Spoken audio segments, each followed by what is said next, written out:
This is your ultimate stop for everything sports. The Golden State Media Concepts Sports Podcast. Should I say more? From the NFL, MLB, the NBA to MMA, it's all in here. The Golden State Media Concepts Sports Podcast. Listen now.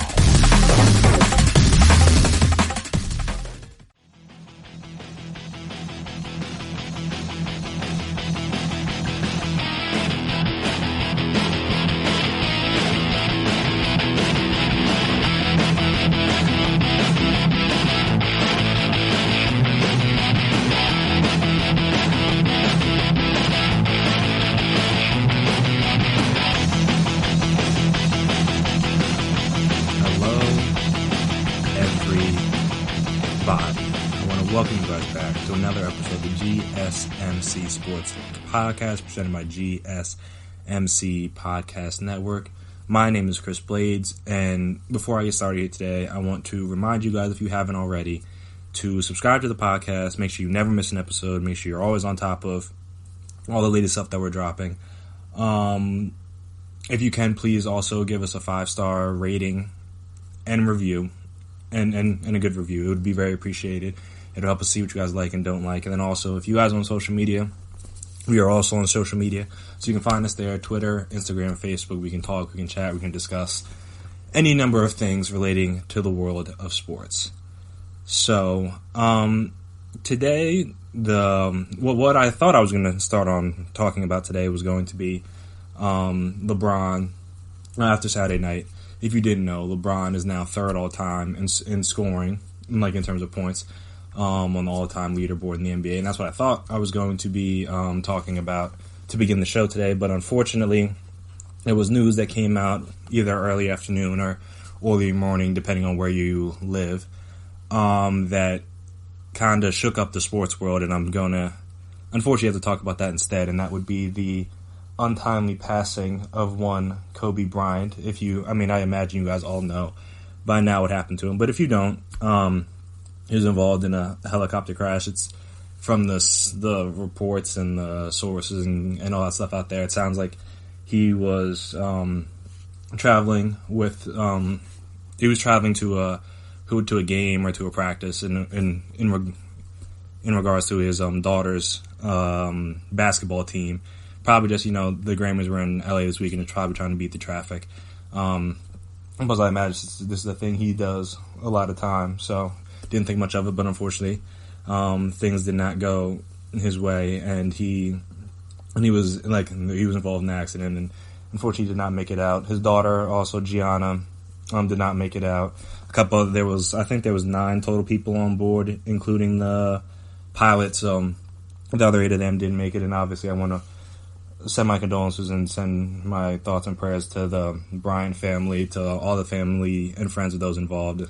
This is a very unfortunate situation, not something anyone really expected to be thinking about or be talking about today, just in general, regarding any athlete, but definitely, obviously, not Kobe Bryant, a guy who was fairly young, only 41 years old, his daughter, who was only 13, her friend, who was, assuming around the same age. Some of the other people that were involved in the crash, I imagine they weren't that old. They still had a lot of life to live. That was unfortunate, but so obviously that news kind of shook the sports world. Just from the moment it happened, you saw a lot of players going through their games today with heavy hearts, sitting on the sidelines, tears in their eyes on the courts. You saw a lot of different teams try their best to pay tribute, and obviously there will be more and more tributes for him throughout the week and throughout the year and all that stuff. I imagine the NBA is going to have. I know the Clippers play the Lakers in LA on Tuesday, I believe. So I imagine there's something big that's going to happen at that game, I would think. But yeah, no. So you saw different players, different teams, whether it's taking the 24-second violations to start the game or the 8-second violations. I know Trae Young was one of the players that did his own personal tribute in terms of he came out at least to begin the game. I don't know if he was able to keep that throughout the entire game, but at least to begin the game, he came out with the number 8 on. in remembrance of Kobe, obviously. And then I know this was probably rough for him because I believe he had said, I know he said after the game, but I believe he had said even before that Gigi, who again passed in the accident, was her favorite player, and I think like Kobe had told him that, and obviously that's a cool thing for him because somebody that he looks up to, their child now looks up to them, so that was a cool moment. So I imagine today was rough for him, but he had a great game. Tried to pay tribute to him. I know Devin Booker was another guy who was inspired by Kobe, and I mean he's not alone.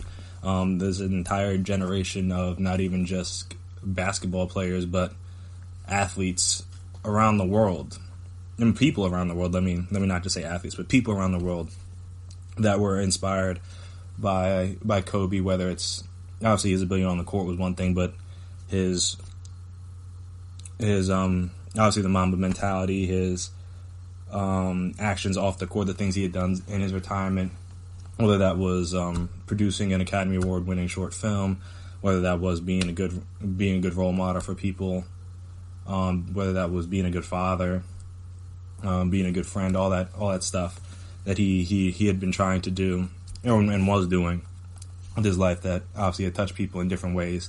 So I know this was just, like I said, is a big loss for the sports world as a whole, just because, like I just mentioned, there's an entire generation of people in sports and out of sports that grew up on him. I mean, I'm a guy, I'm 24, so I believe he was drafted in 96, so yeah, I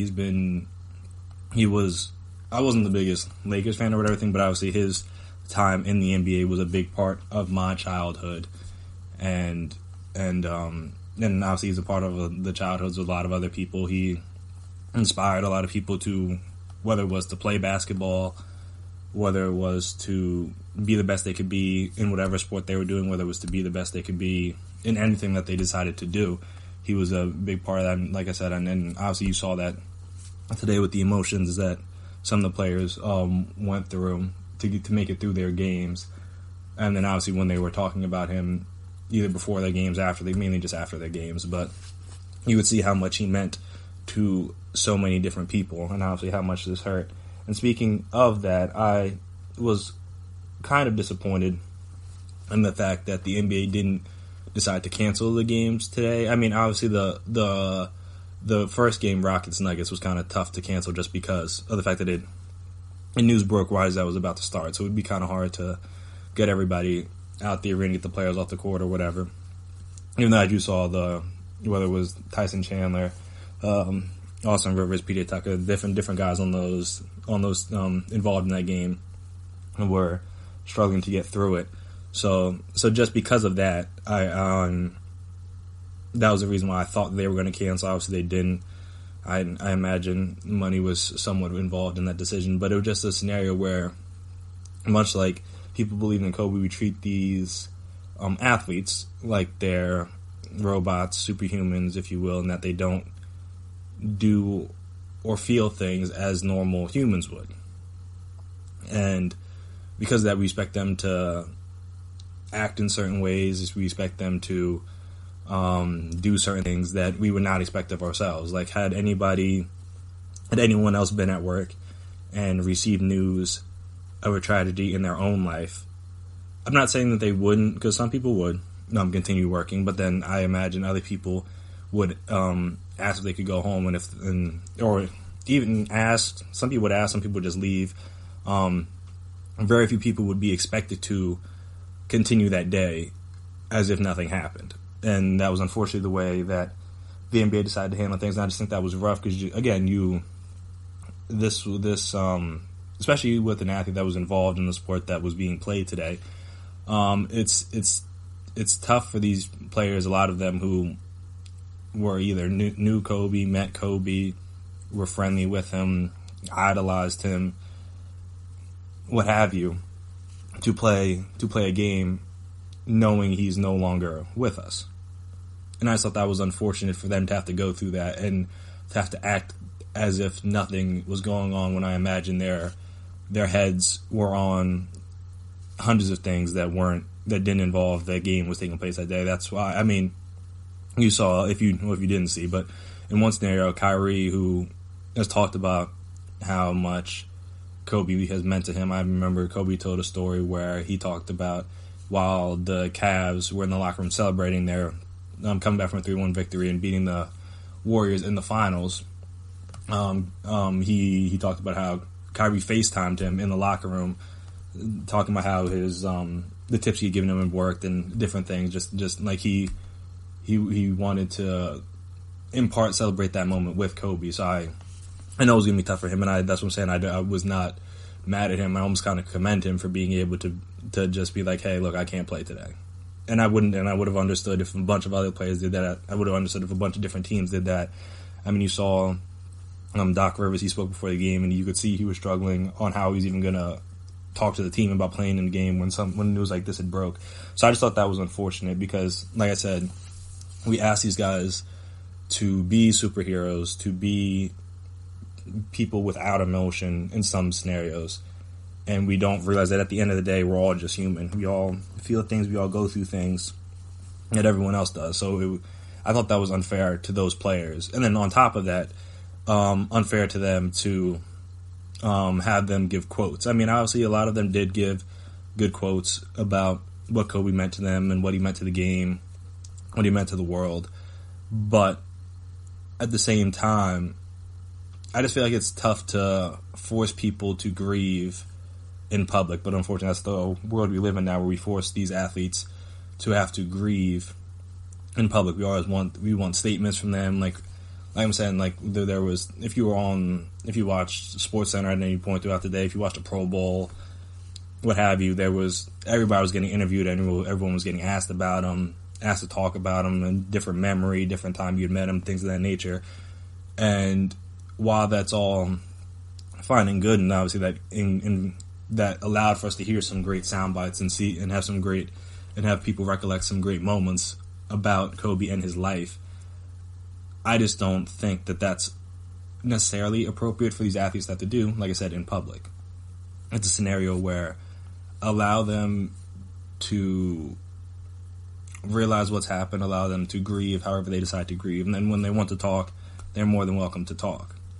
I mean, and also you could see these players as they were talking about them after the games, they're getting choked up, they're struggling to work through their answers, and just it's a scenario where they shouldn't have to do that if they don't want to. But again, since they was a game and they were required to do media availability, they kind of have to talk about them. And again, like I said, these athletes are stronger than most of us. They can go through more than the average person can go through. So I understand that they were willing to do this, and they obviously, like I said, gave great answers in regards to that. But I just thought it was an unfortunate thing that I thought didn't have to deal with. I mean, maybe tomorrow if you want to play the games, that's fine. But today, when the news just broke and you could see how much of a struggle it was for some of these players involved, I just thought it would have been nice to take their thoughts and their health and their mental health into consideration, and not force them to have to play a game with such heavy hearts. But again, that's to each their own. But yeah, like I was saying, it's always unfortunate when news like this breaks. I mean, obviously the NBA world lost David Stern, I think a couple of weeks ago. It wasn't that long ago. And then now have to lose Kobe as well. It's quite unfortunate. And like I said, he will be remembered by many, revered by many in the coming days, weeks, months, years. To a guy that meant as much to sports as Kobe did, it's hard to encapsulate that into like one segment or one day or 1 week. It'll take time in order to really showcase the scope of what his legacy meant to sports and meant to basketball and meant to the world. But we will try our best to do that. And like I said again, my condolences to his family and all the families of those that were involved in this tragic event. So after we come back from this next break, I'm going to touch a little bit more on Kobe's legacy and how I personally will remember him. Like I said, I was a guy who was a child during most of his playing days, kind of grew up with him, grew up with the LeBrons of the world, the at least in terms of my basketball fandom. So I'll just talk about what he meant to me and how I will remember him. And like I said, I'll talk about that right after this break. Are you looking for the very best NFL and college football podcast? Then check out the GSMC Football Podcast. Get the latest football news both on and off the field. From the NFL Draft to trades to the rumor mill to the NFL Combines, they got you covered. That's GSMCpodcast.com/football-podcast. Get updates on college rivalries, game day insights, and much, much more. It's football talk the way you want it. This show eats, sleeps, and breathes football. Don't forget to like them on Facebook and follow them on Twitter. Visit GSMCpodcast.com for more info.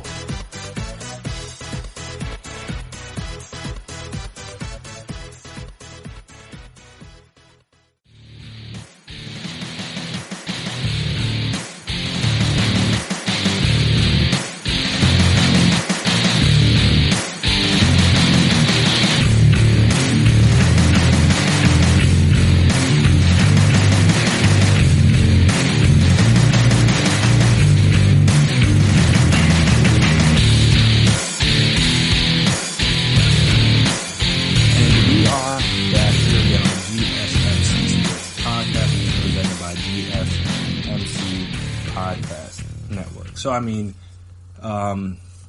Kobe's legacy is something that, again, is hard to sum up in 10, 15, 20, an hour, a day. 10, 15, 20 minutes, I mean, an hour a day. It's hard to just sum it up in a quick little bit, but I will try to just remember some of my fondest memories of him as a player and him as a person. And I think my earliest memory of Kobe, I don't necessarily remember the game, but I remember, like, this is one of the first sports moments I don't remember watching the game, but I remember this play itself was I believe this was the alley-oop to, well, not I believe it, this was the alley-oop to Shaq in what I believe was the Western Conference Finals against the Blazers that kind of helped seal that game, just because, I mean, just the elation on the faces of the Lakers players, the way that, I mean, this is less Kobe, but the way that Shaq just kind of just like zoned out in the moment, just runs up the court like pointing into the stands and just kind of realizing like, hey, we're probably going to go to the finals. I'm pretty sure that was the Western Conference Finals that year. But yeah, it was just like one of those. It was like one of the first sports highs that I can remember, and that was always just a cool moment, something that's always stuck with me, something that I always remember down to this day. Another thing would probably be just him. I guess this was what, like, I know it's against the Warriors, but this is what, around like 2013-ish, 2012, 2013, somewhere around there, when he tore his Achilles and shot the 2 free throws. And I mean, that was just the thing, because I mean again, we expect athletes to again be robots, be superhumans, and be able to play through anything, kind of view them as invincible. So seeing him be able to tear his Achilles, which I know is something that is, I mean, I don't know for a fact how painful it is because I've never had it done, but I've seen other players do. I've seen players do it. Oh, this was 2016. My fault. Oh no, it was 2013. Yeah, I was right.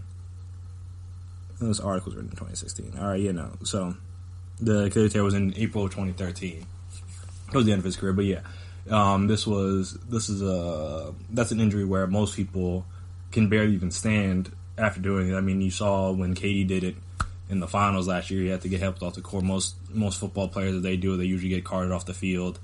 A lot of athletes can barely even stand or move with it, and he was a guy who was able to not only get up, but able to walk to the free throw line, shoot 2 free throws, and then walk off himself. And that was just, I mean, that's just the moment that kind of like symbolized what Kobe was. It was just that he's just like, hey, whatever I put my mind to, I'm going to be able to do it. And as, like I said, as an athlete growing, and as a person growing up, and as a person that played sports, that was just something that you always kind of wanted to idolize. Just being able to play through anything, didn't matter what had happened to you.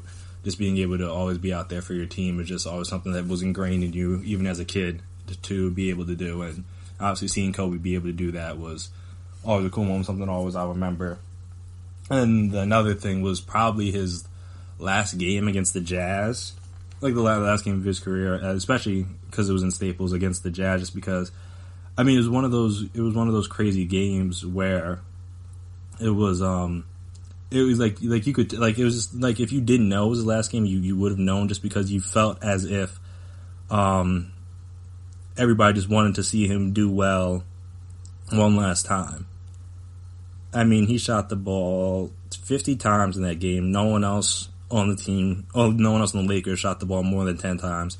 He had 60 points, which, I mean, Kobe going out on like the highest. I believe this is the highest final game total of anybody's career in the NBA. You guys can fact check me on that, but I believe if it's not the highest, it's definitely one of the highest. But yeah, this was a season where the Lakers stunk. They finished 17-65, so they weren't a good team this year. But this game kind of made Kobe's final season all that more worth it, just because it was cool to see him go out on top one last time. And then obviously, I mean, he was great there. Down the fourth, had the what ended up being the game-winning shot there at the end on a long two, which, I mean, Kobe was famous for taking what many would consider bad shots over the course of his career, and that is definitely one that could very well be considered a bad shot. But I mean, it was Kobe, so you knew it was going in. But yeah, that was just, like I said, that was just cool, because just to see everybody just come together. Because this was 2016, so just I remember watching that, and just everyone just on social media, everyone at the game, everyone across the world sports just coming together and watching a great player in what would turn out to be his final game, and obviously put on a show in that game. Because a lot of players toward the ends of their career, they struggle. They don't always go out on the happiest of notes, and obviously Kobe was able to do that with, again, scoring 60 points in his final game.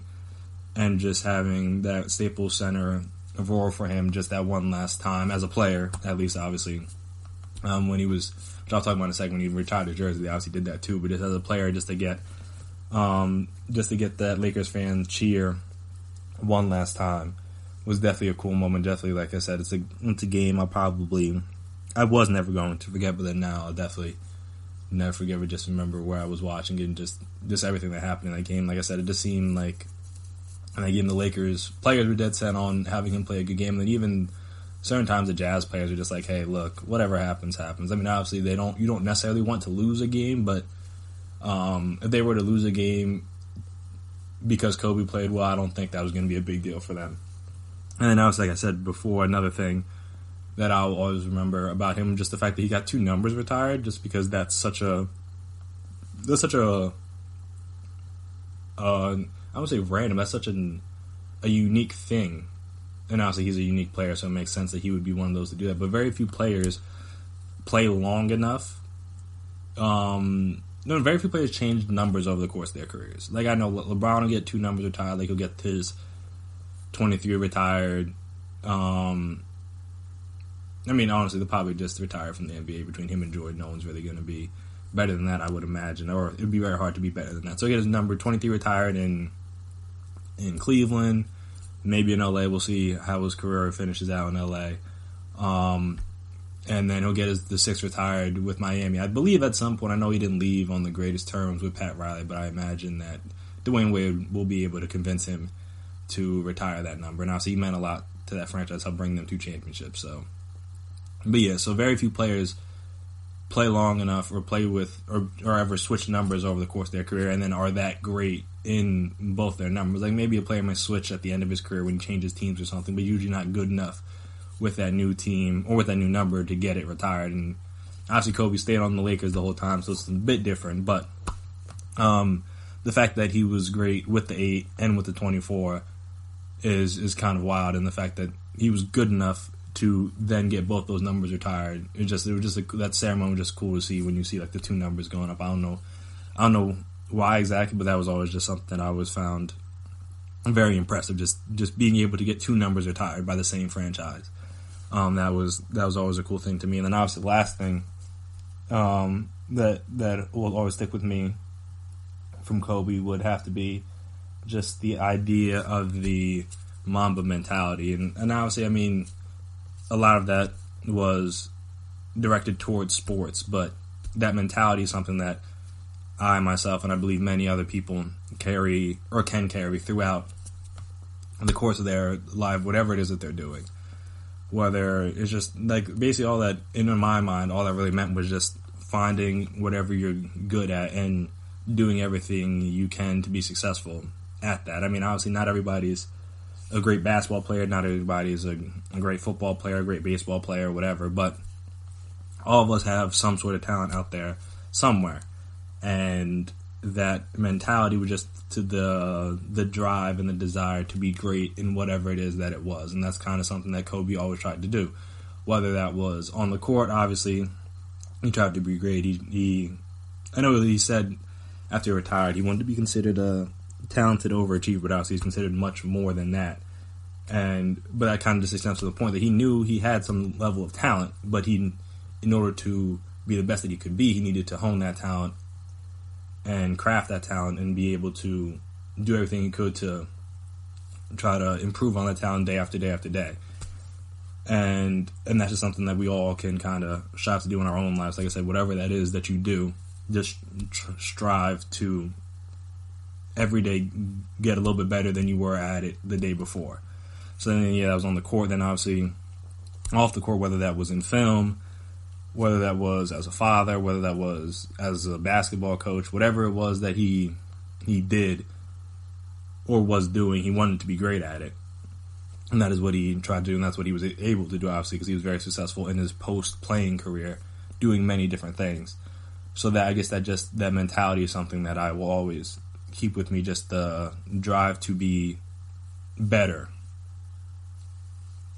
I'm not going to drive to be great, drive to be better, however you want to word it, but just that drive and that desire to always want to seek more. I remember the commercial he had with Kanye. This was a long time ago, but it was just that commercial where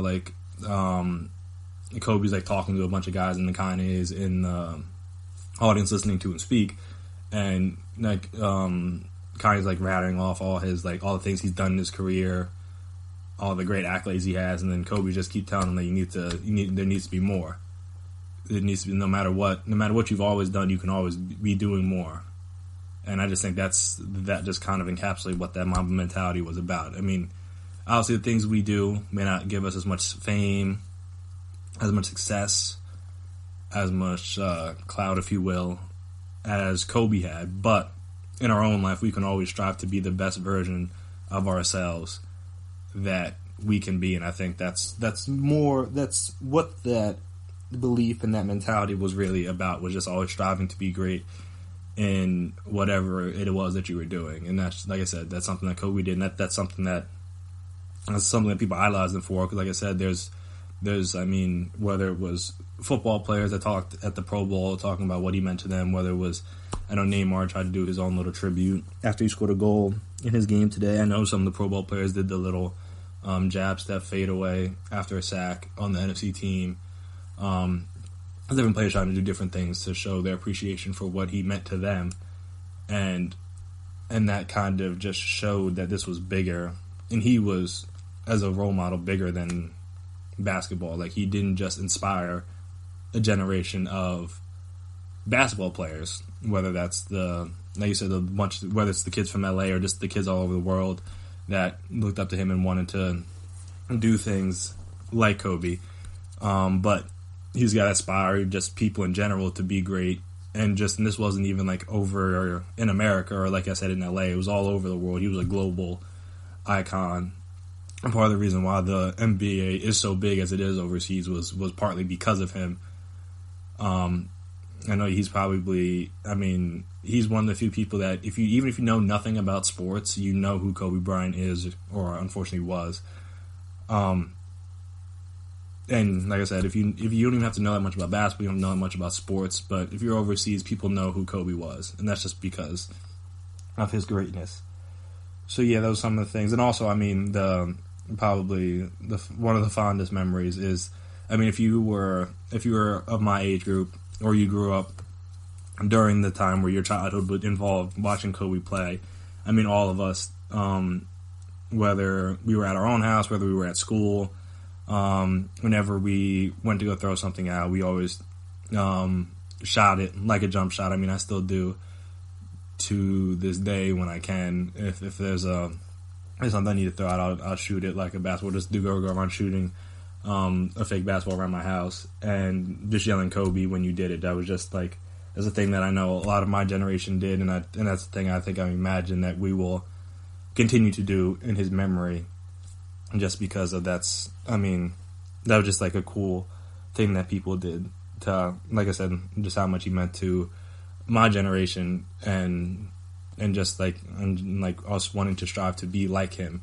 And that was, like I said, not all of us were great at basketball, but we could pretend we were in that moment, and then obviously that was our way of doing just that. So yeah, like I said, it's this news, unfortunately, this is again not something I expected to be talking about when I was preparing for the podcast today. But like I said, this is the unfortunate aspect of life. We never know when our moment is coming to return to where we came from. And it's just, hopefully this is just another reminder to, again, like I said, use that Mamba mentality. Do live every day to the fullest. Do everything you can to the best of your abilities, and also just to try not to hold too many grudges in your life. I'm not gonna give you guys a life talk again. This is a sports podcast, but I mean, you saw with Shaq and Kobe, if the way that their feud went and the way that it ended, and the fact that they were able to reconcile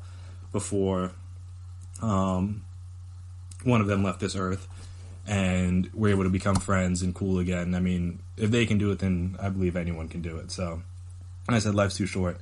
Don't hold grudges, and again, every day just try to invoke that Mamba mentality, if you will. And like I said, strive to be the greatest you can be at whatever it is that you want to be great in. So, after this next break, we're going to switch gears, talk about something, I guess, a little bit more happy. The Pro Bowl was today, if that's something you care about. And I know it's not a popular thing. It's probably my least favorite of the All-Star games in sports. And because of that, I want to talk about how I would try to fix it and make it more enjoyable for myself and other fans out there. So we will talk about the way I'm going to try to fix the Pro Bowl after this break. Check out the show that's built on the MMA. From the UFC to extreme cage fighting, they got the fights covered. Check out the GSMC MMA podcast. Get the latest news on past or upcoming fights. Join us as we talk to and about some of the biggest names in the MMA, past, present, and future. When it's the fight game, there's just one show to check out. GSMCpodcast.com/MMA-podcast. Don't forget to like them on Facebook and follow them on Twitter. Visit GSMCpodcast.com for more info.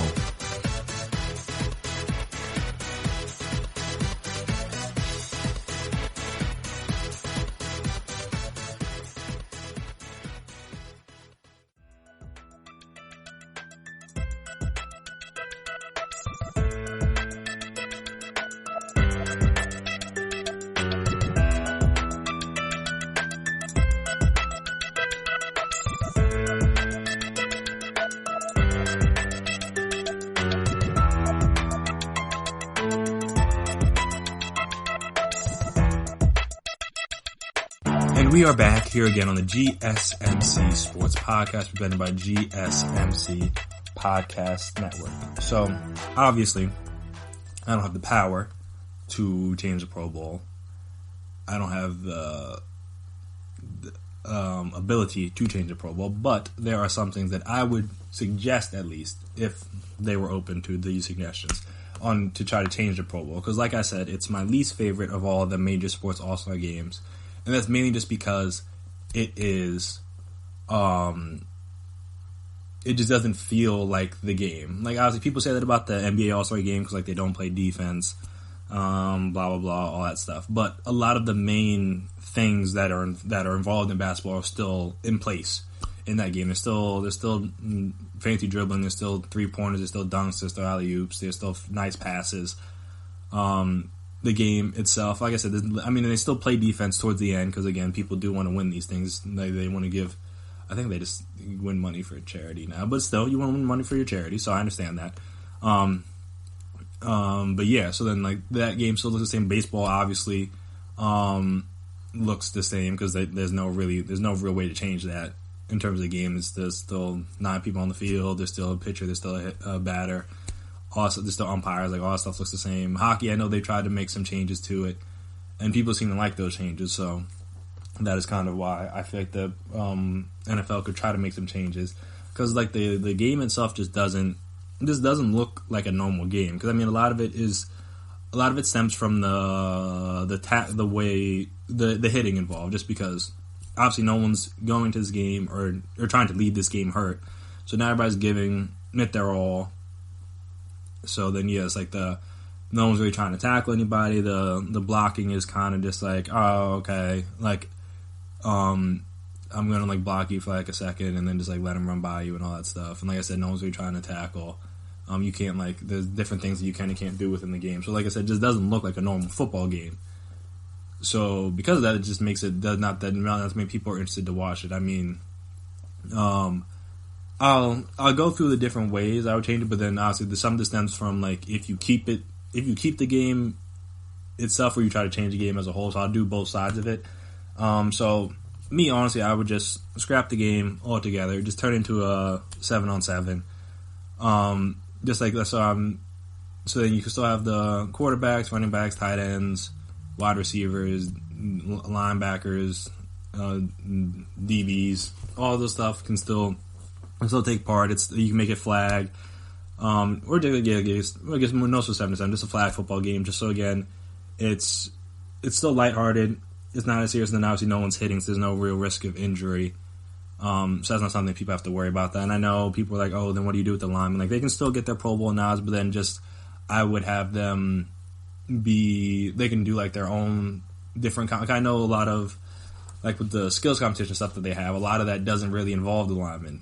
I know that they can do like the dodgeball, maybe a couple other events, but a lot of it's for like the quarterbacks or the receivers or the defensive backs or what have you. So there's not that much for linemen. So you can just have some events centered around them. So like I said, they can still get their Pro Bowl knock. Again, eliminating the Pro Bowl as a whole is not a viable option because again, people get bonuses, people get incentives, people make the Hall of Fame based on this stuff. So it wouldn't be fair to the new players to take something out that the old players have that helped them get the accolades in order to either A, get more money, or B, get themselves into the Hall of Fame, because the Pro Bowls are something that are counted in people's favor in terms of when that time comes to vote on these kind of things. So like I said, you can't just do away with the game as a whole, but so you still have a way to congratulate guys for having a great season, but just like I said, it just doesn't have to involve them playing in that game, because like I said, it just doesn't even look right. So then whether that's, I know they had like those strongest man competitions back in the day where you see do the most like bench press. You could have them do like different things that offensive and defensive line like gets each other, whether it's like the tug of war stuff, or have them like so you could throw like have them go through some of these obstacle things, like see who can do like go through these quarterback or not the same quarterback accuracy things as like the it's just obviously that stuff's kind of far away, and I don't know how many linemen have that kind of arm. But have maybe a different kind of course.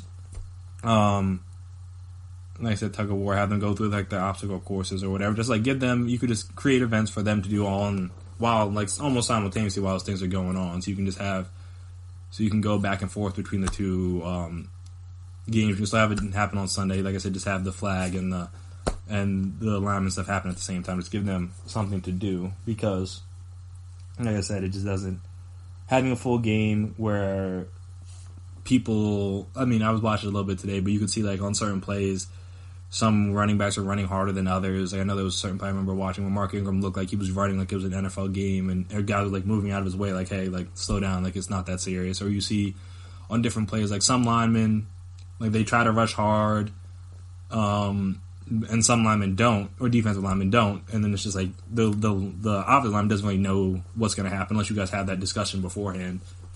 and obviously I'm not an offensive lineman, so I wouldn't know that discussion that is had. But like you saw certain guys were trying to get in there, get strip sacks and all that stuff, and it's just like, well, that's obviously they're on defense, so that's what they should be trying to do.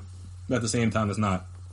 Normally, it was a lot of just like, hey, you rush hard for a little bit, then just like let the quarterback throw. It's kind of like a practice where you just like let the quarterback throw because people are out there to see like touchdowns and stuff. Obviously, they had a couple defensive touchdowns, so that was kind of cool today in the game. But at the same time, it's like you're not trying to see guys get sacked and thrown to the ground and stuff like that. That's not really what the Pro Bowl is for. But like I said, different people are going at different speeds, so because of that, you don't really know what's going to happen. So unless there's just a way to just take that completely out of it, and obviously the way to do that would just have them do the flag, so you don't have to worry about. You can still have guys rush and stuff like or blitz or what have you, but it's not like you're not going to get tackled and thrown to the ground, and possibly get hurt doing it. So that doesn't make any sense. But if you do keep it out of the game, and unfortunately this involves more sweeping changes to the leagues, but I know one thing that has been discussed in the idea of player safety has been a shorter season.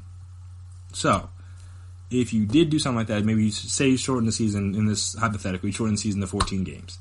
All right, cool. But you still want to have the 17 weeks, just so you don't want like everything to get moved up and all around and stuff. You still want to have like the playoffs happen at the same time. Cool.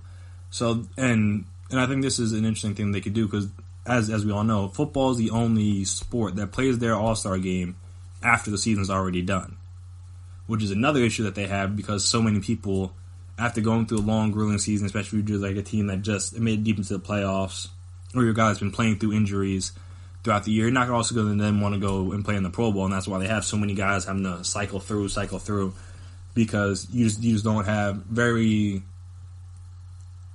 in this sport in particular, not everybody that makes the All-Star, obviously because of the Super Bowl as well, because you can't play if you're in the Pro Bowl if you're playing in the Super Bowl, but even aside from that, players just like they think it's cool because of like the recognition they get, but they're not really concerned with playing in the game because, like I said, their bodies go through a lot. It's just like, all right, I just want to take this time to rest or be with my family after the long season, and I think a lot of that has to deal with the fact that they play the game after the season's already, especially not only after the season, but after the playoffs are basically the only reason they do it just to give us something to do in between the week of the Super Bowl. And you can still have something. You can still have that award show that they have the Saturday night before the Super Bowl. You can just move that up to this Sunday, and it could work. Though, I guess you have to contend with the Grammys, so that's probably why they don't do it. But you can just have it earlier in the day. Like, you still have it. You could have it like at 3 or whatever. Like, I don't think it's that big of a deal. People watch the Pro Bowl, so I don't imagine they wouldn't watch the award show. But yes, I think it's the only reason why they have it this week is just because they want to give people some football to watch between the last playoff game and the Super Bowl, which, I understand, but at the same time, if you played it during the season, maybe you would have less players sitting out of the game because they wouldn't be as injured. But also the way I would do it is, okay, so you have the 14 games, 15 weeks, everybody gets a bye. And then in the middle of the season, maybe not the exact middle, because that's probably not, 7 games isn't enough time to determine who's having the best season. But say after like 9 games, so like 5 games left in the season. After the 10th week, you have a 2-week gap where you have the Pro Bowl, and then you have another week off for players to like rest and recover and all that stuff. Because you don't want to just have them go play in the Pro Bowl and then come right back. If you're going to keep it, like I say, you're going to keep it like the same where you're not changing it. You're still having it be like a quote unquote football game. That's what I would do. So then because it's kind of like the same way they have with the All-Star break in the NBA, where everybody gets that break, but just like certain people get an extended break because they didn't make the All-Star game, and certain people have a shorter break because they did make the All-Star game. So for those people that, because I still think it would be kind of tight to just do that all in a week, and I don't think people would agree with that. So then again, for the sake of player safety, if you want to still have 17 weeks, then you have that 2-week gap. You still fit it into you still fit everything into a 17-week season. You have 2 less games, and thus 2 more bye weeks. Well, you have an extra bye week in there. Well, potentially extra 2 if you're not playing the Pro Bowl, but at least an extra bye week. Just again, because there have been studies out there that like even the 7 weeks or 7 days between games isn't enough for players to be able to fully recover and their bodies to be able to fully recover. So to be able to give players an extra bye week in there, and maybe even an extra 2 weeks if you're not playing on the Pro Bowl, this is something I think in this for the sake of player safety is something I don't imagine players would be against. I mean, again, they're playing 2 less games, so 2 less time for their bodies to get beat up, and then they have an extra week, maybe even an extra 2 weeks to recover throughout the season. And like I said, it's just a nice little break in the season, just so it allows the more guys. I mean, 9 weeks into the season, probably guys are a lot less hurt than they may be 16, 17, 18, 19 weeks, 19 games into the season, let me say. There's a better chance that, like I said, there's a better chance that these guys will want to play in that game. You'll get the best players wanting to play in that game if they know that, like, all right, my body still feels all right. Like I said, after the full season, they're fighting through things, they're playing through things, they need different things to help them even get through the week. So it makes no sense to them to then go out there and do that again if their bodies are really going through that. And that's what I'm saying. That's why so many people skip out on the game, just because of the fact that their body just aren't healthy enough to play. Even in a fake football game, they're still not healthy enough to just be out there doing that kind of stuff.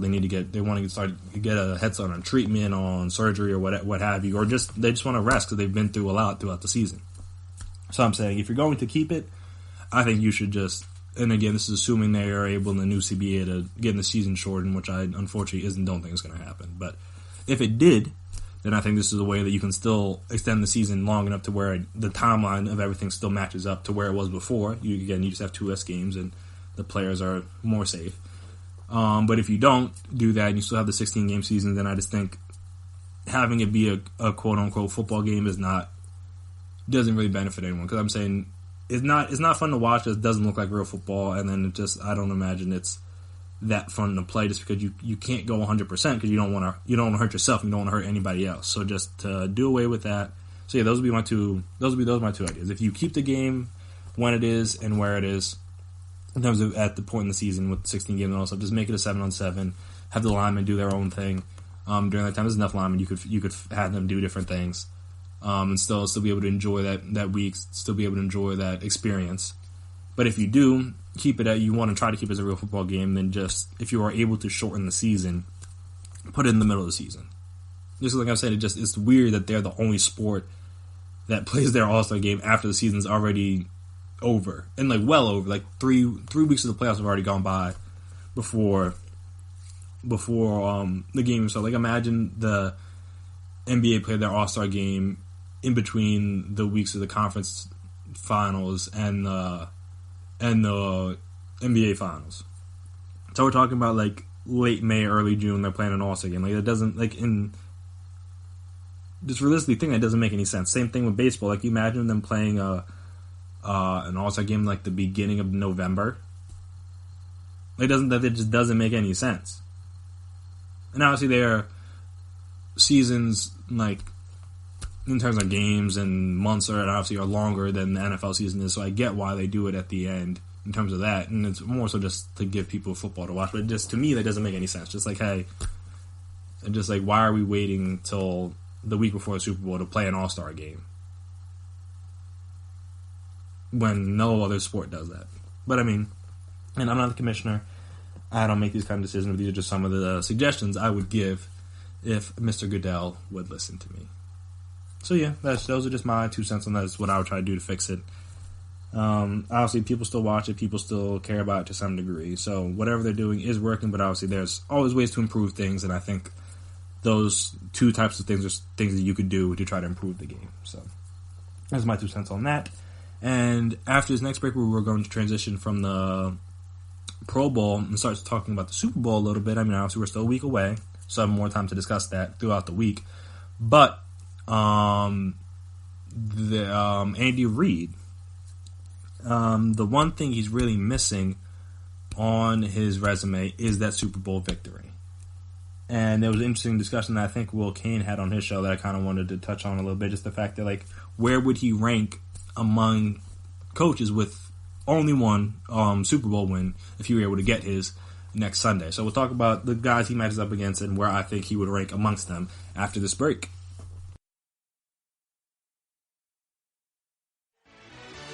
Are you looking for help for your fantasy football team? Check out the GSMC Fantasy Football Podcast. Get today's best advice on who to start, who to sit, even who you should draft. From sleeper picks to red hot lineups, they got it all covered for you. That's GSMCpodcast.com/fantasy-football-podcast. We'll cover traditional leagues, dynasty, PPR, even IDP leagues. When you need fantasy help, there's just one show to hit up. Don't forget to like them on Facebook and follow them on Twitter. Visit GSMCpodcast.com for more info.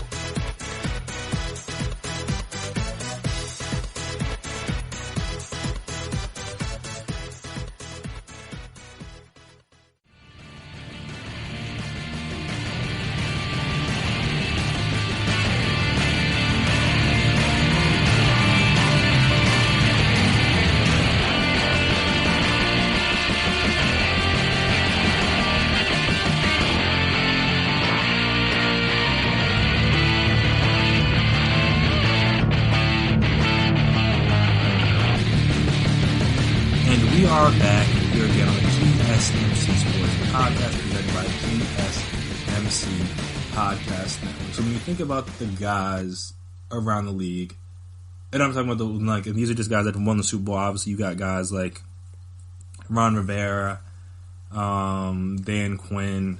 I'm trying to think who else. I know those are two, but they've been to a Super Bowl. They haven't won, but they've been to a Super Bowl. I'm not going. Sean McVay is another one who's been to Super Bowl, hasn't won. I'm not going to include Doug Peterson in this, just because of the fact that he's only in this. He just finished his fourth year as a head coach. I was about to say third. He finished his fourth year as a head coach, so he's not. Him and Andy Reid's accolades don't really match up. He hasn't been coaching long enough, so I'm not going to include him. So the five coaches I'm going to place him up against are Sean Payton, Mike Tomlin, Mike McCarthy, Pete Carroll, and then John Harbaugh. So these are all among the best coaches in the league. Obviously, Mike McCarthy just returned, but the other four have all been successful coaches. They've all gotten to the playoffs. They've all, obviously, like I said, won a Super Bowl. They've all been good. They were all very good this past year, even. So these are some of the best coaches in the game. And they have what Andy Reid is coveting, and that is that elusive Super Bowl victory. So before we get started on them, I'm just going to talk about just where Andy Reid as a whole. I mean, he's 7th all-time in wins with 207, at least in the regular season. He has more, obviously, if you include the playoffs, but he has 207 wins in the regular season. He's been to what I believe he's won a total of 2 conference championships, one in the NFC, one in the AFC. He went to what I believe 5 NFC championship games in total. I'm pretty sure because he went to 4 with the Eagles. No, wait, yeah. So he went to 5 with the Eagles. And then 2 more with the Chiefs. So he's been to 7 total, been in 2 Super Bowls. So yeah, like I'm saying, he's been a coach for almost 20 years now. So obviously he's been in the league for a long time. And like I said, he just doesn't have that one ring to kind of just cement his legacy. And he's a guy that is, like I said, striving to get what these other guys have. So first, I'm gonna match him up with Sean Payton. Sean Payton is a guy who's only coached 13 years to Andy Reid's 21, including this year. Has 131 wins to Andy Reid's 207. Has obviously the one Super Bowl that Andy Reid doesn't have. And just speaking on Andy Reid real quick, he's him, Marty Schottenheimer, and Dan Reeves are the only coaches currently in the top 10 in regular season wins all time that do not currently have some sort of championship, whether there's coaches that have NFL championships but no Super Bowl, obviously, because they didn't exist yet, and there's coaches that have Super Bowls with no NFL championship. You know what I'm saying. So they're the only 3 coaches without a championship of any kind on their resume. So, and obviously, Andy Reid's the only one still coaching, so he's the one that still has a chance to kind of add that. But going up against Sean Payton, like if I were just which one would I rather have? And I mean that's a tough one for me, just because they're both of the things they're excellent at are offense, and I would just say that I would give Andy Reid the slight nod only because, and I think I may give him the slight nod over. Well, a lot of you guys, just because of this one factor. John Hall was another one that doesn't have this factor, but just the fact that Peyton, Mike Tomlin, Mike McCarthy, and Pete Carroll have all played with Hall of Fame quarterbacks, or coached, I mean not played, but coached with Hall of Fame quarterbacks at some point throughout their career. Like obviously Sean Payton had Drew Brees, Tomlin has Big Ben, McCarthy had Aaron Rodgers, and then now he has Dak. Not exactly Hall of Fame yet, but I mean he's still a very good quarterback. And then Pete Carroll has Russell Wilson. So those are 4. I mean, definitely 3 surefire Hall of Fames, and Russ is probably going to make it, assuming he doesn't just tail off the last couple of years or have his career or something happen with injury wise. But if they play out, he played at the entire career, all 4 of those guys are going to make the Super Bowl. I mean, make the Pro Football Hall of Fame, and that's something that Andy Reid hasn't had throughout his career. I mean, he had McNabb, who was a good quarterback. I think definitely one of the best Eagles quarterbacks of all time, but not exactly a lock Hall of Famer. He may get in, he may not. We'll see. But I wouldn't be surprised if he didn't. And then obviously he had Alex Smith for a little while. Had some other quarterbacks with the Eagles during McNabb's time as well, but that was the one he had for most of it. Then he had Alex Smith, who again is a great quarterback. And then now he has Mahomes, who may very well be a Hall of Fame, but again, this is third year. His third year in the league, he got him an MVP. Not he got him, but like he helped coach him to an MVP in his second season, his first year as a starter. So it's not like we knew how good Patrick Mahomes was or what he was capable of before Andy Reid had him. I mean, people thought he could be good, but a lot of people said he had a lot of things to work on mechanically and decision-making wise. So that is why I think I would have to give him the nod, just because, and also Andy Reid has been consistent over the majority of his career. Like obviously, I know Sean Payton had, after that Super Bowl, the Saints had those down years where they went like 7-9 3 years in a row after 2013, and obviously they haven't had, and he's obviously never made it back to a Super Bowl since the one that he won. So this is a close one, in my personal opinion, and I can understand completely if you would side with Sean Payton. But if Andy Reid gets this ring, then I think he's probably over Peyton in terms of best active coaches all time. I mean, the best active coaches in the league. Mike Tomlin's another one who hangs his hat. So it's different because he hangs his hat on defense, as opposed, like I said, Andy Reid hangs his hat on offense. And he's the guy, and all these other guys have, outside of McCarthy, who we'll see how he goes. But none of these other guys have switched teams recently. I know Pete Carroll was a coach for the Jets a while ago, like a long time ago, and then I think, did he coach the Patriots too? Yeah, he coached the Jets and the Patriots before then he obviously went to college, and then he came back and then coached the Seahawks. So he's been great for a long time. He's probably been coaching. He's been a head coach, maybe not in the NFL, but a head coach overall longer than Andy Reid has. Back to my Tomlin. Yeah, I think, again, Andy Reid's a guy who is just, like I said, consistently great. His offenses are always consistently amongst the best in the league, or among the best in the league, I should say. And, I mean, Mike Tomlin, he had a lot to deal with unfortunately, what we've seen with the Antonio Brown stuff, the fact that he was able to keep him under control during his time there, to a degree at least. He had the Le'Veon Bell situation, and then obviously he had Big Ben and some of the things he went through. But I think the thing that would give me a bump over him is that you could argue at least one point, I mean, maybe not Big Ben as the best quarterback, but you argue that Mike Tomlin had the best receiver and the best running back in the league. And I know Le'Veon had some injuries and stuff he had to deal with, and some suspensions and different things that he had to go through. But Antonio Brown and Le'Veon were probably the best at their position during their time with the Steelers, and they never even made it back to a Super Bowl. And I mean, obviously, Andy Reid made one with Donovan, and then to make another one with Mahomes, and obviously he got to the playoffs a good amount of times with Alex Smith as a quarterback as well, who was cast off from San Francisco. So I just think that probably gives me a little bit of an edge for him, just because he's been able to do more with less, you could argue. I mean, obviously the Eagles had some of those great defenses in the early 2000s when Jim Johnson got there. But even like he was able to rehabilitate Michael Vick, get him into the playoffs. Like I said, he did Alex Smith, who was able to coach up second year Mahomes to an MVP in the AFC Championship game. You could argue they'd be going back to the Super Bowl for a second time in a row if D Ford just lines up on sides.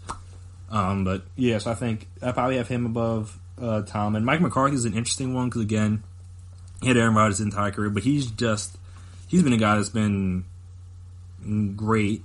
And then he's kind of like an Andy Reid to a degree in terms of they were always, even after they won the Super Bowl, they were able to get back to the NFC Championship game, but they weren't ever able to do anything with that. Like they always were great, like regular season. I think he had 1 6-10 season, 1 7-9 season, and the 4 7-1 season when he got fired. But every other season he had at least 8 wins, multiple seasons with 10 plus, and they made the NFC Championship game. I think I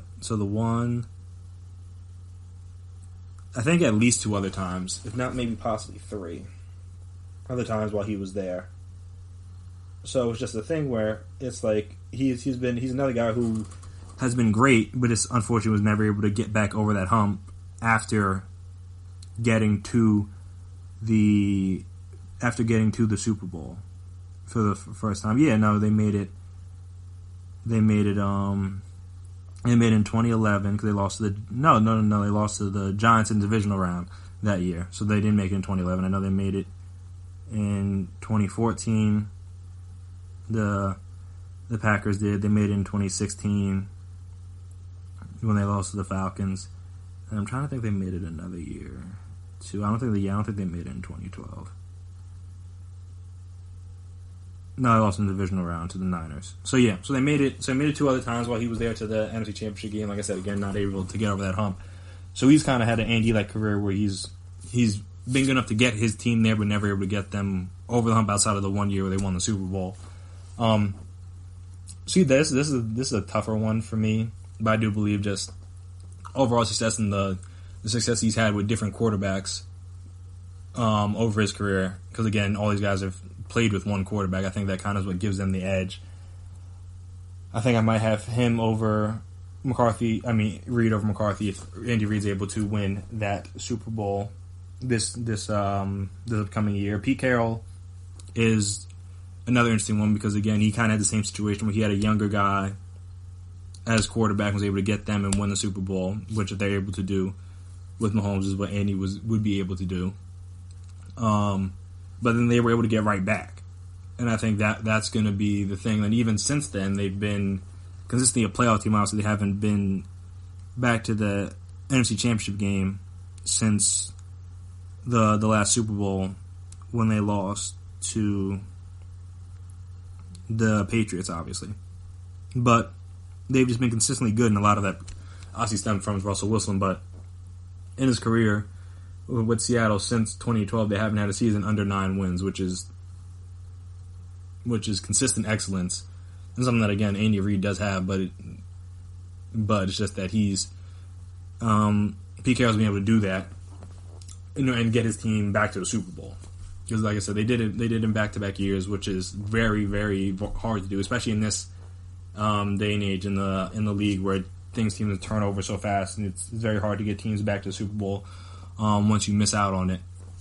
And so I would say this is probably the closest one in my own personal opinion, the two of them, just because like Pete Carroll has just been a consistently great coach. He just always seems to be getting his team to the playoffs every year, no matter what.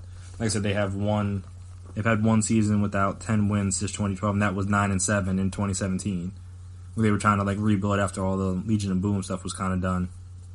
Every other year they've had 10 plus wins, which is crazy to think about. Then obviously he had some practice because he obviously had 2 other stops where he didn't do as well with the Jets and then with the Patriots, and then obviously he was able to go to college and get himself back together and to get back to the pros. But since he's been here, like I said, since 2012, they've been great, and I think that's probably, I think I might have to see him, Andy Reid, get back to the Super Bowl again after winning it this time, just to firmly supplant him above Pete Carroll. I think I'll take Pete Carroll over, and just because I know, generally speaking, Pete Carroll's not going to, unfortunately for Andy, not going to fold up in the big moments. I know that's kind of been Andy's thing, and obviously he'll get that monkey off of his back if they are able to win the Super Bowl this year. But that's always kind of the knock on him, is that when in the biggest games and the biggest moments, whether it's not running the ball enough, whether it's misusing challenges, mismanaging timeouts, also that's not something, or not being aggressive enough, that's not normally been a knock on Pete Carroll. So that's kind of why I may edge Pete Carroll in this regard over Andy Reid, even if he wins that Super Bowl. And then John Harbaugh is the other one, and honestly, John Harbaugh is a Andy Reid protege. And I mean, in fairness to him, he won a Super Bowl with Joe Flacco, which, no knock on Joe Flacco, but again, he's not any of the four quarterbacks we listed, or on the same caliber as any of the four quarterbacks we listed with these other coaches, or even he's nowhere near as good as Mahomes is currently, and obviously will be in the future. So I commend him for that, and then obviously he was able to, I guess the only bad thing, or the downside, is that the Ravens didn't really have that much success after that Super Bowl. Because, I mean, you may call it a fluke if you will, but again, you still need to do it. But yeah, after that, they've had some interesting seasons. I mean, there was even a chance that many people thought he was going to get fired a couple of years ago, and obviously he was able to stave that off a little bit, but they've had some mediocre years here and there, then obviously they were able to get it back together this past year with Lamar, and obviously he was instrumental in that, and obviously he's another guy that's instrumental in terms of the analytics and going for it on fourth down, aggressiveness, 2-point conversions, stuff like that. He's kind of helped advance the thinking of head coaches in the league. So I definitely give Harbaugh credit for that, but no slight to him. But I just think if Andy Reid gets that Super Bowl, then yeah, I would rank him above him. So I guess I would have, again, not including Doug Peterson because he always has been around long enough, then obviously not including like Bill Belichick or even like a John Gruden, because he was out of the game for so long, so it was hard for me to include him in teams. But among those six, I think I would have Andy Reid second on that list, and with him only being behind Pete Carroll in terms of active coaches in the league all time. If he was able to, or just not even all time, just like active coaches right now in the league, if he were able to win that Super Bowl, so I would have him second among those 5 other coaches, which I mean is not a bad spot for him at all, and hopefully for his sake he can get that elusive Super Bowl victory. But I mean the Niners are going to be tough, and the Kyle Shanahan is not just going to hand it to him. He's going to make him come and go get it. So that's what was interesting kind of discussion that Will Kane had, and just kind of just where I was thinking about just like where Andy Reid would rank among current Super Bowl winning coaches in the league if he was able to get one. Like I said, obviously not including Belichick and Gruden and Doug. I think that he's probably second. I still think I might take Pete Carroll over him, but again, that's not a knock on him. Pete Carroll's a great coach, may very well end up being in the Hall of Fame. But yeah, I think I take him over Peyton, I take him over Tom, I take him over McCarthy, and I take him over Harbaugh. And I said Pete Carroll's the only one I might not. I might have to give Pete the edge there. So that's just my opinion. You guys are more than welcome to disagree. So after this next break, we're going to talk about the unfortunate early exit of tennis's, I was going to say women's tennis, but just tennis as a whole's biggest star, and Serena, and if she will be able to find a way to win that elusive 24th singles Grand Slam title. Like I said, we will talk about that right after this break.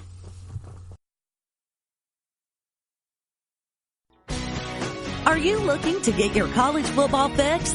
Looking to get the latest news on your favorite school's team? The GSMC College Football Podcast is your ticket to all things college football. Join us as we talk college football from the national championship, the college rivalries, the bowl game, to the Heisman Trophy. To which conference is the best? We've got you covered for the Big Ten, SEC, Big 12, the Pac-12, ACC, and everything in between.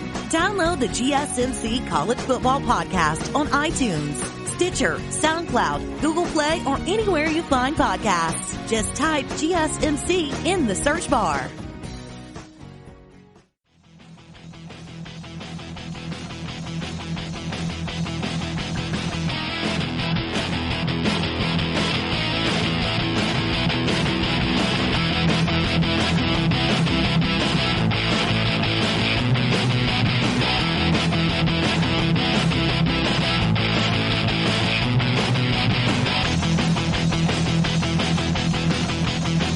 We are back here again on the GSMC Sports Podcast, made by GSMC Podcast Network, and I want to just state one thing.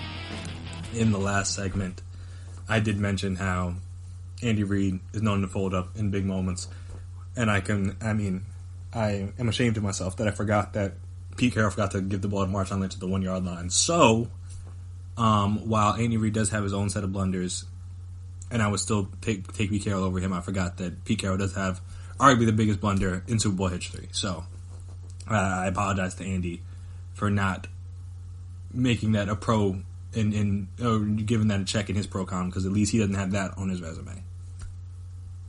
He does not have forgetting to give the ball to maybe one of the best short down backs in the NFL at the time. Though I remember when he did, and stats came out, and that he wasn't that good on 3rd and 4th and 1. In short yard situations that season, but again, it's Marshawn Lynch, it's Super Bowl.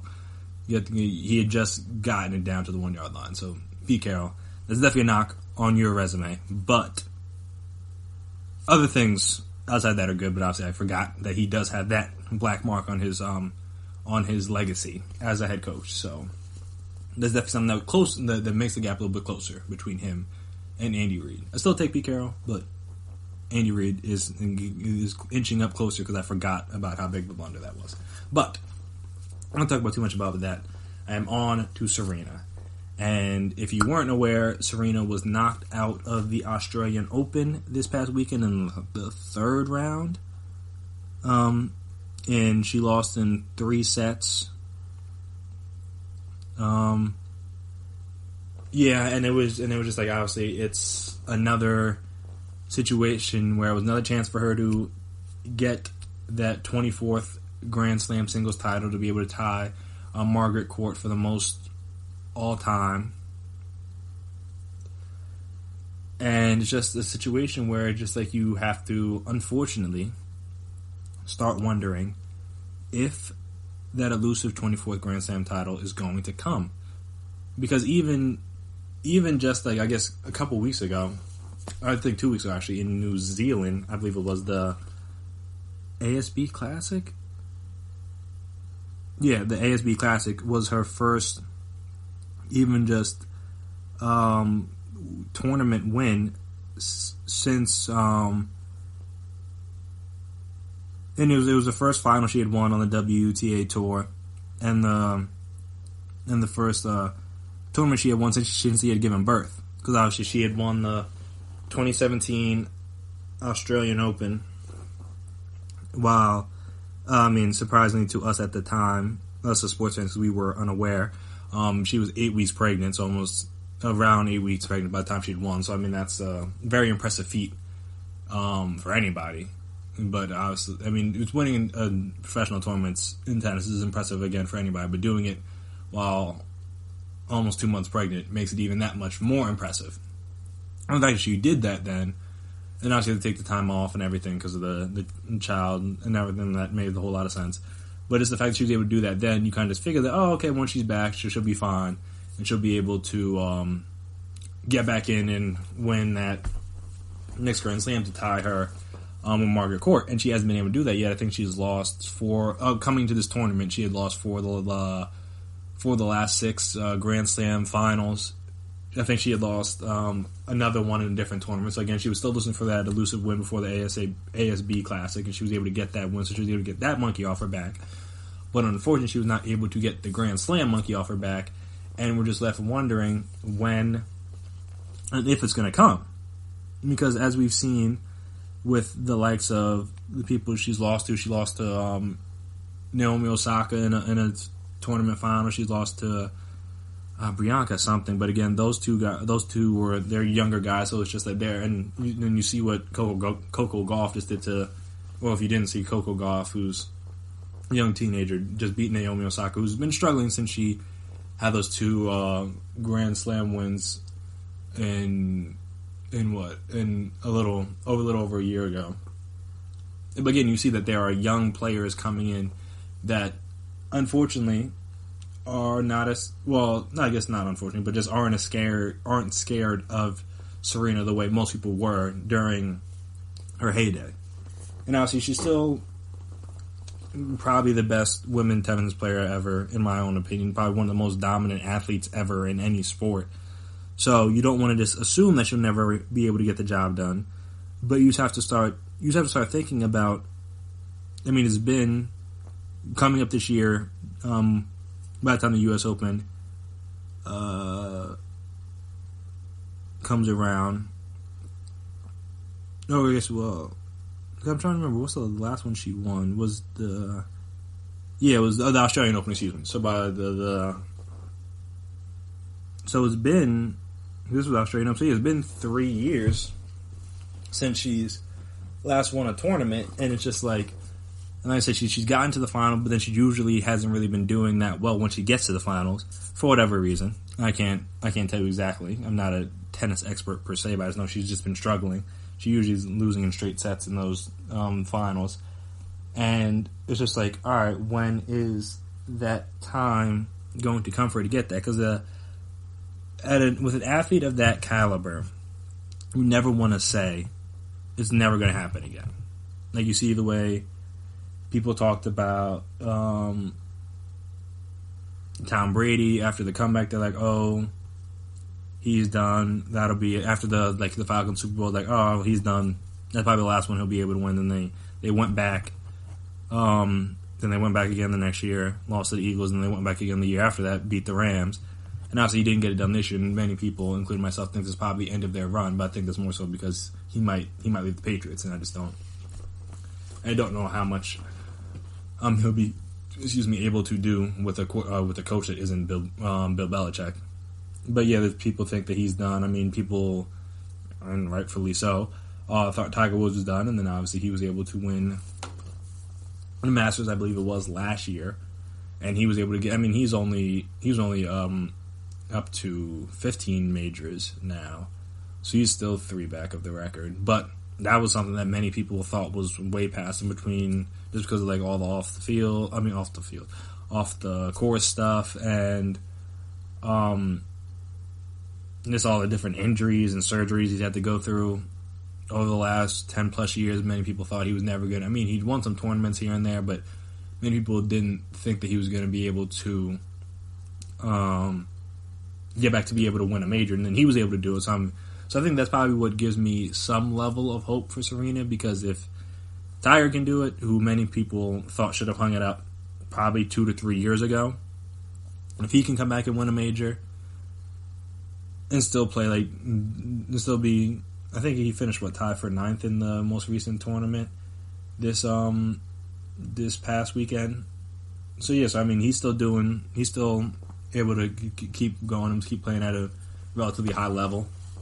And I said Serena's obviously she lost in the third round in this one, but she'd usually at least been making it to the final of a lot of the recent Grand Slams. So you just think all it takes is she needs to recapture that magic one more time for one day, but just like after a certain point, I imagine it does have to start weighing on you, because I mean obviously she still thinks she can do it. Many people around her think she can do it. Many people around the sport and around the sports world still think she can do it. So it's just one of those things where it's going to be hard for her to give up on this goal. I mean, obviously, I don't think this was her goal in the beginning, but then obviously when you win the 23rd one while 8 weeks pregnant, you think, all right, once I get back healthy, once I get my body back together, once I get back in shape, once I get back to training, I should be able to win one more. And then obviously she hasn't been able to do that over the last 2.5 or so years ago. I know she took 6 months off after the pregnancy and stuff. So she hasn't been, over the last 2 years or so, she hasn't been able to get that elusive win. And just like I imagine with each tournament that passes, with each Grand Slam that passes that she isn't able to win, the pressure she probably puts on herself and other pressure the people around her put on her gets higher and higher just to be able to get this elusive title. But then again, that's the kind of the issue. Is obviously, I imagine with the person that has success at her level, once you get that title, you're probably going to want to get the 25th one too. Because you're going like, all right, I tied the record, might as well try to break it now. If you just win a final, and I'm just like the amount of time it took her to get this one, who knows how long it'll take her to get the next one. So, like I said, with the person at her level and her ability, and who's had that ability and has been as dominant as she has for so many years. And again, seeing what Tom Brady and Tiger Woods have done in the last few years, I'm not going to just say with the complete and the utmost certainty that she's not going to get another Grand Slam singles title. And I'm not going to be like, yeah, no, she's done, because, like I said, she's one of the greatest athletes ever, so it's hard for me to just say that about her. But yeah, it's an interesting thing to wonder if it's ever going to happen. Because obviously, if you're a fan of tennis, you're a fan of Serena, you want it to happen for her. Because again, she's one of the most dominant athletes of all time, arguably the best woman tennis player of all time. So you want to see her be able to get that one last title to just cap off an exceptional career. But you just, like I said, with each tournament that passed and each Grand Slam she wasn't able to win, pressure gets more and more for the next one to be the one, or the speculation gets more and more of, is the next one going to be the one, or even when she's going to retire, because I mean, obviously she's a little older now, she's done a lot, she's accomplished basically all you can accomplish in that sport. There's not really much left for her to do. So it's just like, after a certain point, like how many more tournaments or how many more Grand Slams is she going to lose before she's like, you know what, I'm done. And that's kind of what we're getting close to, is just that, does she decide that it's too much before she's able to get that last one? And I hope not. I don't think it will be, but again, would I be surprised either way? No. So we'll see. It's unfortunate that she was not able to get the win at the Australian Open. We'll see what happens in the majors and the Grand Slams to come this year. But yeah, it's just like I said, it'll be interesting. It's just an interesting storyline to follow.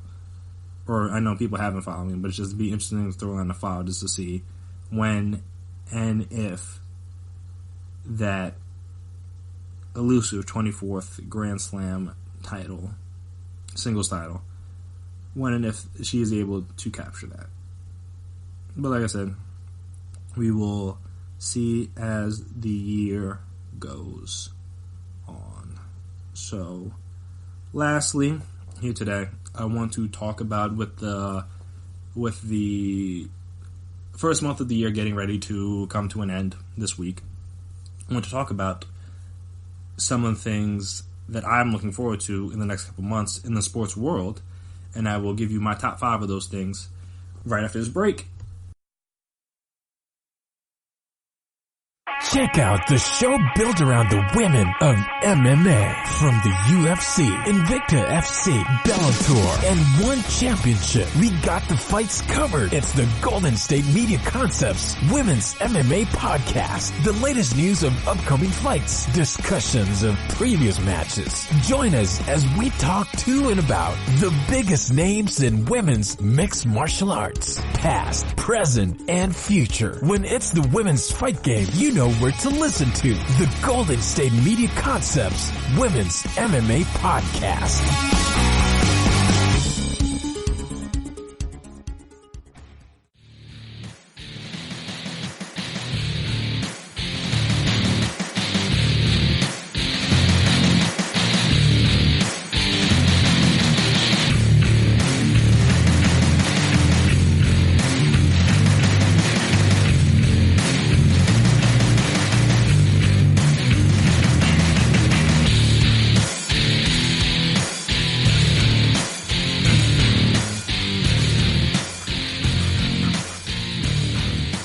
And we are back here again on the GSMC Sports Podcast, presented by GSMC Podcast Network. So, like I said, the year is just beginning.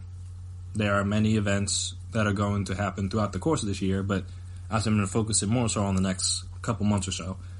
But yeah, I'm going to talk about the events that I'm looking forward to, non-Super Bowl, obviously, just because the Super Bowl is happening next week. And I just didn't think that would be fair to put it in because obviously everybody looks forward to the Super Bowl. So I just, in the non-Super Bowl division, I'm going to talk about a couple of things, and like I said, I'll have my top 5, so I'll go 5 to 1. And the number 5 thing I'm looking forward to is the NBA trade deadline. Honestly, the NBA trade deadline is always an interesting time. Every week just to see who's on the move, what rumors are out there, who's being speculated to be traded, who ends up getting traded. There hasn't really been any big trades that I can remember. Please feel free to let me know of any big ones I may have forgot. But yeah, there hasn't really been that many or any really that I can think of big trades so far this NBA season. And the trade deadline is February 6th, I believe. So that is about a week and some change away. So we still have enough time to get some of the pieces moving.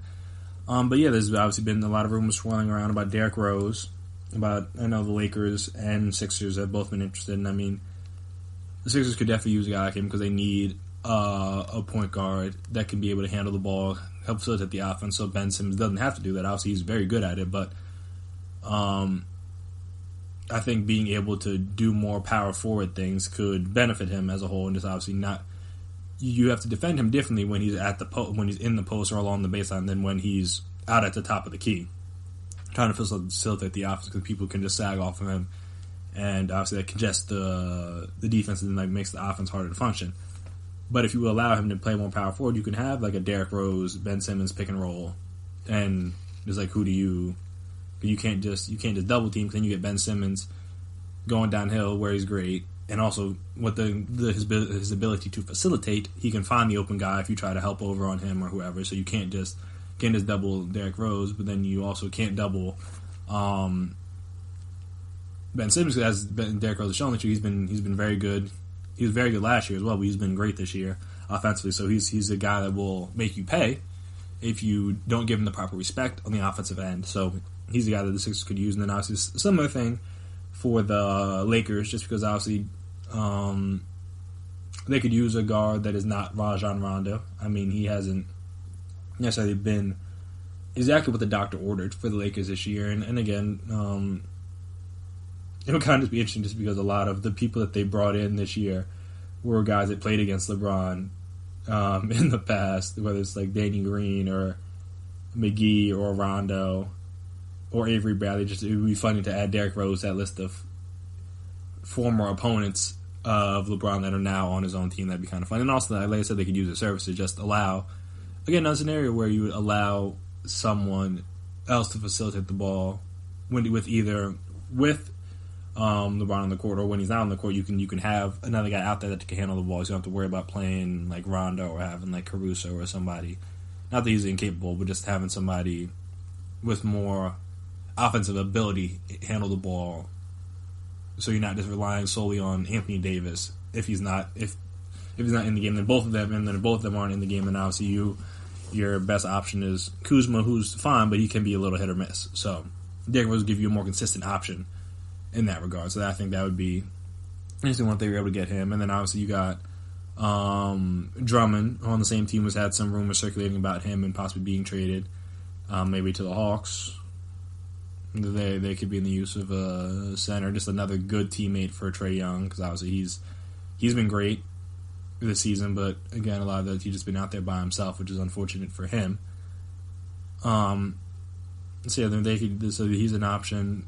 Drummond's an option to be traded. See what the Thunder do. Are they going to be buyers? Are they going to be sellers? I mean, obviously, coming into the season, many people thought guys like Gallinari or Adams or Dennis Schroeder or even Chris Paul were going to potentially be on the move, and they were going to completely tank it this season. But the team's been very good. I believe I saw something where they're like 22-8 in their last like 30 games or something. Like, they've just been great. And obviously they've been, as we talked about on this podcast, they've been one of the best teams in the clutch this season. So it would make, I can completely understand if they decide that, like, hey, no, we're not going to break this team up. We may even try to add something. Like, maybe just in Sam Presti's mind, it just wouldn't make sense to break a team up that's going to, at least at this moment, make the playoffs. Because, again, the 8th seed in the West right now was below 500 in terms of record. So it's like, why would we have, the 8th seed right now is the Grizzlies, who are 22-24. The Thunder are 28-19, so they are 5.5 games clear, I think. Let me do the math. Yeah, 5.5 games clear of the 8th seed. They're only a game back of the 5 seed, so they could very well be this 5 seed by the time the trade deadline comes around. They're only 4.5 games back of the 4 seed, and 5 games overall back from the 2 seed. So, like, they're well within position to move up in the standings. So, like I said, it wouldn't make sense for them to start selling pieces off. I mean, again, maybe Sam Presti may have a plan. We'll see what he decides to do, but that could just be an interesting aspect, just to see who, if they decide to trade one, and also to see any other teams, whether it's whether Spurs, I know DeRozan and Aldridge have been talked about potentially being on the move, whether the Blazers tried, I mean, they can't really do much, but maybe they try to add somebody. The Heat, I know, have been talking about trying to add somebody, see who they can add. The Celtics maybe could use another. I mean, the centers are good with Tyson, Cantor, but people have talked about them adding another center. So yeah, there's a decent amount of teams that could stand to maybe either add a guy, or maybe be willing to trade off a guy. So that'll be interesting to see. That's kind of one of the events I'm looking forward to. Another one is, this is kind of just like a general thing, but just like, which NCAA team is going to separate themselves? Because obviously, if you've been following college basketball this season, and if you haven't, I'll inform you, but there hasn't really been that dominant team. I mean, there's been a bunch of different 1 seeds throughout the season. There's been a bunch of ranked teams that have lost to unranked teams, especially in like the top 5. I think it was a couple weeks ago, like the 3, 4, and 5 all lost to unranked teams twice in a week. So it's just been a season where everyone seems to be on a level playing field. I was going to say even, but a level playing field in terms of like going into any game, any team can win, and on the flip side, any team can lose. And obviously, heading into the NCAA tournament or heading into like the conference tournament, stuff like that, you hope to be able to find some teams that can kind of separate themselves and put themselves clearly ahead of the pack. But as of right now, that really hasn't happened yet. So I'd be interested to see over this next month or change, as the conference play definitely heats up, and then obviously as the tournaments and the NCAA tournament heats up, you want to see if there will be a guy, or not a guy, or maybe he is a player that kind of helps put the team on his back and helps carry a team and catapult them into that high rank. And then obviously, also there's any team out there that will be able to separate themselves and kind of distinguish themselves from everybody else. So like I said, as of right now, everything just seems kind of up in the air. Really, no one. It's too hard to say for certain who's going to be like the 1 seed, who's going to be the best team. I think saw an article where there's so many teams on the bubble now, so many teams that are like doing well, like randomly. Like Rutgers is doing really well this year. I know Penn State was doing really well to start the year. They kind of have floundered a little bit since conference play, but just like a couple of teams like that, where you're just like, these aren't basketball schools, but then obviously they're having very good years. So just like, you don't really know what to expect this season. So I'm interested to see how the rest of all like February and leading into the tournament kind of plays out over the next few weeks or so. Another event. I kind of want to group these two together, but they're two separate ones. So I was going to say the draft and free agency. And again, they're two separate events, and like there's a good amount of time between the two of them. I will just stick with the draft, and mainly I just want to see, do the Bengals screw this up? Because in my mind and the minds of many other people, the decision seems simple. Like, hey, you need a quarterback. There's a quarterback available. He's from Ohio. Just take him. Just like take him and be done with it. But I'm interested to see, will they? I mean, you never really know this far out, but like, are they going to trade the pick? Will they randomly fall in love with like a guy like Justin Herbert? With like all of a sudden they do, and they talk with Tua, do more research on him. Do they decide to like, hey, now we're going to take the risk with Tua? Interested to see there. And then also like we talked about on the last podcast, there's going to be a lot of quarterback movement potentially. There could be a lot of quarterback movement. And because of that, there may be a few teams trading up to go get quarterbacks. I know we can talk about some of those teams, but I think after Senior Bowl, I saw an article or saw somebody reporting that like as many as 5 quarterbacks would go in the first round. Or even not even just first round, like the first half of the first round, like Burrow. I'm trying to think who it was. I know it was Burrow to Justin Herbert, Jordan Love, and like there was like one other quarterback that could potentially go in like the top 15. And like obviously that happens, that shakes up everything because now you have very good skill position players, very good defensive players, linemen and stuff start to fall down in the draft, and then obviously teams look out that way. But then also with the picks, that could potentially mean a lot of movement, where teams will be trading up, teams will be trading down, that kind of stuff. So I think free agency is going to be interesting too, because there's some top level guys that may not be staying with their teams this upcoming season. I think I'll just decide. I'll stick with the draft just because if whatever the Bengals do could change things, and obviously I think the next big one is the Lions, because they're, like I said, their team that if Stafford's not as healthy as we think he is, they could potentially get a quarterback, and if they do that, then that completely shakes up the whole draft. Because if they were a team that's expected to get like a defensive guy with like, or maybe like a lineman or somebody, so if they take like Tua or Justin Herbert or Jordan Love or somebody at that number 3 spot, then that could shake up everything. Because now teams are going to want to have to move because they know that quarterbacks are going off the board quickly. And you have teams like maybe Miami try to. Well, I mean, maybe not. Well, yeah, teams like Miami might try to move up to 4 to get to the Giants, like teams like the Patriots, or not the Patriots, the Panthers, or the Chargers. Somebody maybe try to trade up with the Giants to get the quarterback just so they don't miss out. So, like I said, I'm always a bigger draft guy. I'm always just kind of see all the different movement that happens on draft night. So that's kind of my thing. So that's number 3. Number 2 will be what happens with these baseball managerial situations. Because obviously, if you don't know, the Mets hired a new manager, Luis Rojas, I believe is his name. But yeah, he was with the Mets staff last year. He was just kind of going to be, Carlos Beltran's like right hand man, kind of help him out. But then obviously with the whole situation happening, he also managed some of their minor league affiliates for the Mets. So he's been around the Mets organization for a little bit of a while. So great for him that he was able to get bumped up. But he was like, he was going to be a quality control coach for the 2019 season. And obviously once the Beltran thing and the Astros thing happened, they just promoted him to manager, which again makes sense. You don't want to have to go out and try a new guy. But then that leaves the Astros and the Red Sox positions still open. So I'm interested to see what happens with those, and also kind of what happens in those press conferences when those new guys are announced. Especially the one's very interesting to me is the Red Sox one, because there's a chance they might, and I think it'd be hard to, but there's a chance they might hire a manager before they even know what the penalties are against the team. Which for me, if I'm a manager and a candidate for that position, that would give me pause, because it's like, all right, hold on, and time out here. Like, what's going to happen? Like, I want to know, like what sort of deficit am I going to be at with picks? Am I going to be losing any players? Like what at all? Like, I don't like what happened here? And like, what is the penalty and the punishment going to be before I take that job? Because obviously, if certain things come down that I didn't know were going to happen, and that obviously ruins, that gives me a disadvantage as a manager, I would want to know that before that happens. So I think that'll be interesting to see. If the Red Sox are able to find a guy before the punishment comes down. I don't think they will, and I don't think anyone should take that job, because again, you want to know what those penalties are going to be. And all you know on the Astros side, just like there's going to be a lot of scrutiny that was going to come with that job anyway. You're going to have a lot to deal with because of the fact that you guys are going to be so hated throughout the entire league.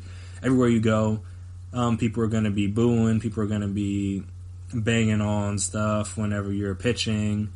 People are going to be shouting things, going to have signs and stuff wherever you go, and just like you need to have a manager that's going to be able to keep the team focused through all that, because the only way to shut people up is going to be to play well and obviously do it in a clean and legal way. So you need to have a guy that's ready to step in and handle that, because if you're not, then that team could just turn into a disaster if they're just not ready to handle being the villains of the league at a level that they weren't already at. I mean, obviously teams that win, people always want to try to knock them off. So they were already villains to a degree, but now they're they're the only team as of this moment that got caught cheating. So it'll be interesting to see like how the new manager will be able to handle that, and also what he will do to try to make sure that the Astros can kind of keep up their excellence that they've had over the last couple seasons. Though, I mean, some of that is now tainted, as we know.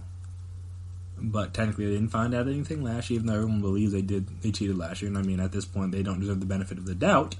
But they didn't technically cheat, according to the MLB. Take with that what you will. But yeah, it'd be interesting to see if they can continue that success. I mean, they were in the World Series last year. This is a good team. They have a lot of pieces. Obviously, you lose Garrett Cole, so that hurts. Yeah, stuff that none of the players are suspended. They still got all their guys back, so in theory, they should be better, or it'd be just as good. And so it'll be interesting to see, and like what they decide to do there. So that's my number 2, and then number 1, for me at least, you may have a different thing that you're looking forward to. But for me, it would have to be Deontay Wilder, Tyson Fury, round 2, just because I hope and pray, please judges, don't let this one end in a tie. I don't think I could take another tie, honestly. I mean, I hate ties in sports in general. Like, I just hate, I hate the fact that there's a possibility for a tie in football. And that's why I don't like watching regular season, like hockey or soccer and stuff, just because, like, in theory, it could end in a tie. Like, I could just watch 2-3 hours of a game and just get no resolution after it's done. And that's the same way you feel in fights, because technically they can end in ties. Fights can end in ties. That's why it's always unfortunate when that happens. So I just hope that there's a winner in this one. And when I was the other day, talked about when it was first announced, this was a very entertaining fight the first time around, and obviously you had the shot where you thought Deontay Wilder had won it, and then next thing you know, my boy Tyson Fury just pops up like the Undertaker, and is like, you thought. And yeah, no, I'm still around, I'm still alive though. I mean, the 10 count may have been a little slow depending on who you wanted to win that fight. I thought, did he start a little late? Maybe. But that's just what happened, and obviously it ended up being tied, even though I still think Fury probably could have won before then. But that's neither here nor there. I'm ready for that rematch. I'm ready to see what happens, and like I said, as long as it doesn't end in a tie, I will be happy. And also assuming it's a good fight. I'm hoping and imagining that it will be a good fight. But at the very least, as long as it doesn't end in a tie, there's a decision made, whether the fighters do that themselves with a knockout or a TKO, or they're just like the judges are able to come to a decision, whatever that decision may be. Just at least give us a decision, so that we don't have to go through a tie. Then obviously we can potentially have a part 3, maybe even a part 4 to this, depending on what happens in the part 3. And obviously then there's more fights set up there. If there's another tie, then it's just like, all right, I don't know what you do at the heavyweight division in terms of because neither of them will have lost the fight. So it's like, do any of them none of their resumes increase? They don't decrease necessarily, but they don't necessarily increase either, because obviously having a win over Deontay Wilder or having a win over Tyson Fury on the resume would be a big deal. And then obviously then they can set up the Anthony Joshua stuff, and it's like, oh, okay, we got some things, we got some pieces that we can maneuver around, but all that can't happen if they decide to end this fight in another tie. So please, I'm praying that that's all I want. Just don't let it end in tie. Whatever happens, happens. But yeah, that'll be fun. That'll be a fun one. I'm very much looking forward to that one. That one's, I think that goes down, February 22nd? Yeah, Saturday, February 22nd. So I'll get your popcorn ready. Make sure you are tuned in for that one, because I think that's going to be a good one. Like I said, if the last fight was an indication, it should be a good one, but just hopefully it doesn't end in a tie. That's all I hope for. Is just don't end in a tie. That's really it.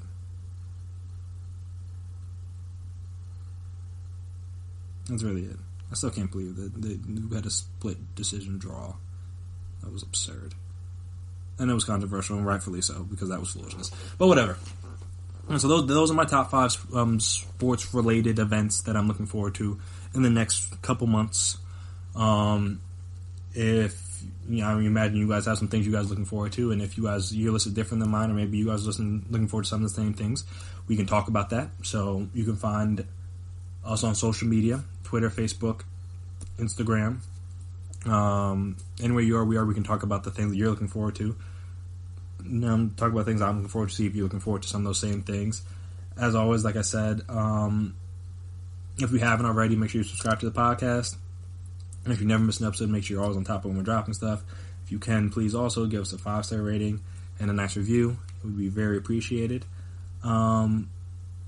As always, I have been Chris Blades, and this is my time. I want to thank you guys for listening to another episode of the GSMC Sports Podcast, presented by GSMC Podcast Network.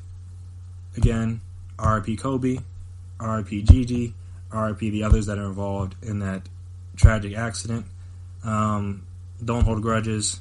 Live life with the Mamba mentality. Say I love you to your loved ones as often as you can. And until next time, peace out.